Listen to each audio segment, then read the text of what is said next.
వసుదేవసుతం దేవం కంసచానూరమర్దనం దేవకి పరమానందం కృష్ణం వందే జగద్గురు. అందరికీ శ్రీకృష్ణాష్టమి శుభాకాంక్షలండి. కృష్ణుని యొక్క ఔన్నత్యాన్ని తెలియచేయాలి అంటే కృష్ణ అని మనసర్పించి పూజించిన రుక్మిణీదేవికి ఒక చిన్న తులసి దళానికే తులాభారానికి తూగిపోయాడు శ్రీకృష్ణుడు.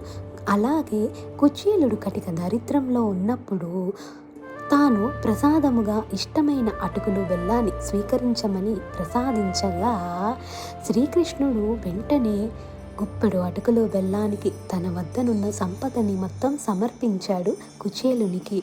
బాధలో ఉన్న అర్జునునికి కురుక్షేత్ర యుద్ధంలో గీతోపదేశం చేసి జగద్గురు అయ్యాడు కృష్ణుడు. ఇలా కృష్ణుని యొక్క ఔన్నత్యాలు చెప్పుకుంటూ పోతే ఎన్నో ఉదాహరణలు ఉన్నాయండి. లైక్ అండ్ సబ్స్క్రిప్షన్ చేయటం మర్చిపోకండి మరి.